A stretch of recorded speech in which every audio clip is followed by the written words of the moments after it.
ఇక లైంగిక వేధింపులు ఎదుర్కొంటున్న టాలీవుడ్ కొరియోగ్రాఫర్ జానీ మాస్టర్ ను పోలీసులు అదుపులోకి తీసుకున్నారు. గోవాలో సైబరాబాద్ ఎస్ఓటీ పోలీసులు అరెస్ట్ చేశారు.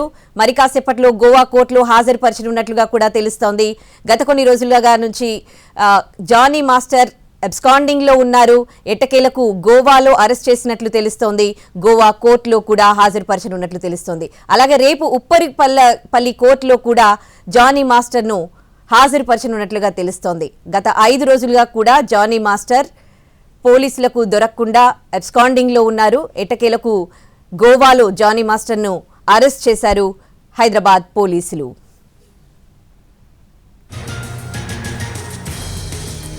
మహిళా కొరియోగ్రాఫర్ పై లైంగిక వేధింపులకు పాల్పడినట్టు ఆరోపణలు రావడంతో జానీ మాస్టర్ కనిపించకుండా పోయారు. అప్పటి నుంచి ఆయన కోసం 4 బృందాలుగా పోలీసులు వెతికారు. చివరకు గోవాలో అదుపులోకి తీసుకున్నారు ఎస్ఓటీ పోలీసులు. లైంగిక వేధింపులు ఎదుర్కొంటున్న టాలీవుడ్ కొరియోగ్రాఫర్ జానీ మాస్టర్ ని పోలీసులు గోవాలో అదుపులోకి తీసుకున్నారు. ఇక ఇదే అంశానికి సంబంధించి పూర్తి డీటెయిల్స్ మా ప్రతినిధి రాధాకృష్ణ అందిస్తారు. రాధాకృష్ణ. ఉదయశ్రీ, ప్రధానంగా ఈ లైంగిక దాడికి సంబంధించిన అంశం ఏదైతే ఉందో ఇది వరుసగా తెలుగు ఈ సినిమా ఇండస్ట్రీనే కాదు దేశవ్యాప్తంగా సినిమా ఇండస్ట్రీస్ ని కుదిపేస్తుందనే మనం చెప్పుకోవచ్చు. వరుసగా జరుగుతున్నాయి ఇలాంటి ఘటనలు. ఇప్పుడు తాజాగా కూడా ఏకంగా కొరియోగ్రాఫర్ గా మంచి పేరు తెచ్చుకున్న శేఖర్, ఇప్పుడు ఈయన జానీ మాస్టర్ అలియాస్ షేక్ జాన్ బాషా, ఇతని పైన ప్రధానంగా లైంగిక దాడికి సంబంధించిన అంశము, అలాగే అతని పైన ఎవరైతే బాధితురాలు ఉన్నారో బాధితురాలపైన దాడి చేసిన అంశం, ఈ మొత్తం కేసులు అయితే ప్రస్తుతం నమోదు కావడం జరిగింది. పోక్సో కేసు కూడా ఈ సెక్షన్ల కింద నమోదు కూడా చేయడం జరిగింది. ప్రస్తుతం రాయదుర్గం కేసులో జీరో ఎఫ్ఐఆర్ నమోదైన తర్వాత నార్సింగి పిఎస్ కి ఈ కేసు ట్రాన్స్ఫర్ అయింది. ఆ తర్వాత బాధితురాల నుండి 2 రోజుల క్రితం షీటింగ్స్ సంబంధించిన సిబ్బంది 3 గంటల పాటు స్టేట్మెంట్లను కూడా రికార్డు కూడా చేయడం జరిగింది. అందులో ఆమె 2019 నుండి తనని ఏ విధంగా లైంగిక వేధింపులకు పాల్పడ్డారు, మానసికంగా శారీరకంగా తనను ఏ విధంగా ఇబ్బందులకు గురి చేశాడు జానీ మాస్టర్ అనేది పూర్తి స్థాయిలో కూడా ఆమె చెప్పడం జరిగింది. దానికి సంబంధించిన స్టేట్మెంట్ పూర్తిగా రికార్డు చేసిన తర్వాత ప్రస్తుతం ఆమెకి 2 కానిస్టేబుళ్లతో ఒక రక్షణ ఏర్పాటు కూడా చేయడం జరిగింది. మరొక వైపు ప్రస్తుతం ఎవరైతే ఆరోపణలు ఎదుర్కొంటున్న జానీ మాస్టర్ అలియాస్ షేక్ జాన్ బాషా గోవాలో పోలీసులు అదుపులోకి తీసుకోవడం జరిగింది. సైబరాబాద్ ఎస్ఓటీ టీంతో పాటు ప్రత్యేక టీం, మొత్తం 4 టీములు అతని కోసం గత 4 రోజులుగా వెతుకుతూ ఉన్నాయి. ఈ క్రమంలోనే అతను గోవాలో ఉన్నట్లుగా పక్కా సమాచారం తెలుసుకున్న తర్వాత అక్కడికి సైబరాబాద్ ఎస్ఓటీ టీంతో పాటు ప్రత్యేక టీం వెళ్ళింది. అక్కడ అతన్ని అదుపులోకి తీసుకున్న తర్వాత ప్రస్తుతం అయితే గోవాకు సంబంధించిన కోర్టులో హాజరుపరుస్తున్నారు. గోవాలో కోర్టులో హాజరుపరిచిన తర్వాత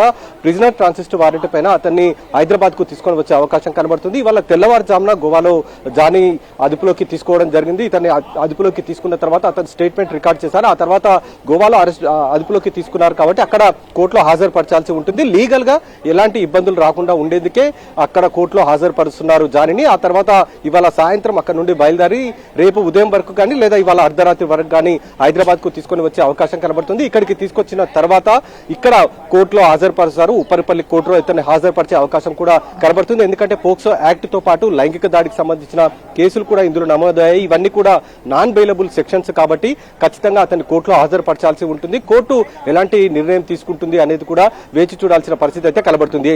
ఎప్పుడైతే రాయదుర్గం పిఎస్ లో 0 ఎఫ్ఐఆర్ నమోదైందో జానీ మాస్టర్ పైన అతను అప్పటి నుండి కూడా కనిపించకుండా పోయాడు. అతని సెల్ ఫోన్ ని స్విచ్ ఆఫ్ కూడా చేయడం జరిగింది. 4 రోజుల్లో అతని కోసం ఒకవైపు ప్రత్యేక టీంలు గాలిస్తూ ఉన్నాయి. కానీ చివరికి ఎట్టకేలకైతే గోవాలో పట్టుకున్నారు. ఇవాళ అర్ధరాత్రి అతని పీటీ వారెంట్ పైన హైదరాబాద్ కు తీసుకున్న అవకాశం అయితే కనబడుతుంది. ఉదయశ్రీ, తన స్టేట్మెంట్ ఆల్రెడీ రికార్డ్ చేశారని చెప్తున్నారు రాధాకృష్ణ. ఈ 5 డేస్ నుంచి తను ఎక్కడుంది, ఆ డీటెయిల్స్ ఏమైనా బయటకు వచ్చాయా? ఉదయశ్రీ, ప్రస్తుతం అతనికి సంబంధించిన పూర్తి వివరాలు ఇంకా తెలియాల్సి ఉంది. అంటే అతను స్టేట్మెంట్ లో ఏమేమి చెప్పాడు, అసలు గోవాకి ఎందుకు వెళ్ళాడు అన్న దానికి సంబంధించి కూడా వివరాలు తెలియాల్సి ఉంది. అతను ముందుగా మాత్రం లడక్ వెళ్ళాడని అనుకున్నారు. అక్కడికి ఒక టీం వెళ్ళింది. అలాగే నెల్లూరు అతని స్వగ్రామం ఉంది, అక్కడికి కూడా ఒక టీం వెళ్ళింది. అలాగే కొండాపూర్లో ఆయన ఇంటికి దగ్గర కూడా వెళ్లారు. ఎక్కడ కూడా అతనికి సంబంధించిన ఆచూకీ లభించలేదు. చివరికి గోవాలో ఇతనికి సంబంధించిన ఆచూకీ లభించింది. అసలు గోవాకి ఎందుకు వెళ్ళాడు? ఈ కేసు నమోదైన తర్వాతనే ఇతను కావాలని తప్పించుకునేందుకే గోవాకు వెళ్ళాడా, లేకపోతే ఇతర షూటింగ్ కి సంబంధించిన కొరియోగ్రఫీకి సంబంధించిన అంశాలపైన ఏమైనా వెళ్ళాడా అన్న దానికి సంబంధించి అతని నుంచి స్టేట్మెంట్స్ అయితే రికార్డు చేశారు. దాన్ని అక్కడ కోర్టులో ప్రవేశపెట్టిన తర్వాత అక్కడ కోర్టు అనుమతి తీసుకుని ఆ స్టేట్మెంట్స్ ని ఇక్కడికి తీసుకొచ్చే అవకాశం ఉంది.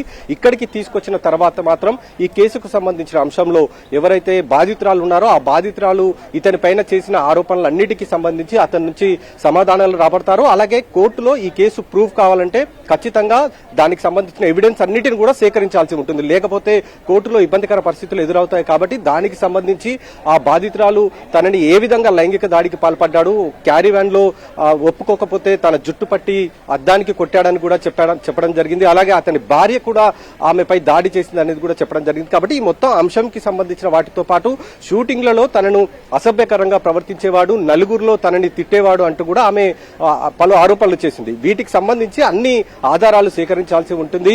ఆ ఆధారాలన్నింటినీ కోర్టులో ప్రొడ్యూస్ చేయాల్సి ఉంటుంది. అలాగే ఇతను స్టేట్మెంట్ లో కూడా ఏం చెప్తాడు, ఇక్కడికి వచ్చిన తర్వాతనే ఆ స్టేట్మెంట్ అనేది పూర్తి స్థాయిలో రికార్డు చేస్తారు. ఇప్పుడు కేవలం అతని అరెస్టుకు సంబంధించి, అంటే అక్కడ గోవాలో అతను ఎందుకు అరెస్టు చేయాల్సి వస్తుంది అన్న దానికి సంబంధించి అక్కడ కోర్టులో ఖచ్చితంగా పెట్టాలి. కాబట్టి ఆ అంశాన్ని మాత్రమే అక్కడి కోర్టులో పెడతారు. మిగతా ఈ లైంగిక దాడికి సంబంధించిన అభియోగాలు కానీ, దాడికి సంబంధించిన అంశాలు కానీ, అలాగే షూటింగ్ సమయంలో ఆమెపై అసభ్యంగా ప్రవర్తించిన అంశాలు కానీ, వీటన్నిటికి సంబంధించి మాత్రం ఇక్కడ హైదరాబాద్ కు తీసుకొని వచ్చిన తర్వాత నార్సింగి పోలీసులు అతని స్టేట్మెంట్ ని రికార్డు చేసే అవకాశం ఉంటుంది. అది ఇవాళ అర్ధరాత్రి జరిగే అవకాశం ఉంది. ఎందుకంటే అతను గోవా నుండి తీసుకొని రావాలి. కాబట్టి తీసుకొని వచ్చిన తర్వాత ఈ అంశం మొత్తం స్టేట్మెంట్ రికార్డు పూర్తయిన తర్వాత రేపు కోర్టులో హాజరుపరుస్తారు.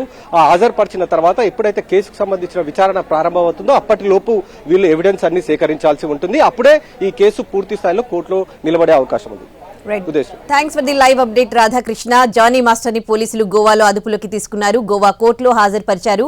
ఇవాళ అర్ధరాత్రి హైదరాబాద్ కు తీసుకురానున్నారు. ఉప్పర్పల్లి కోర్టులో రేపు హాజరుపరచనున్నారు.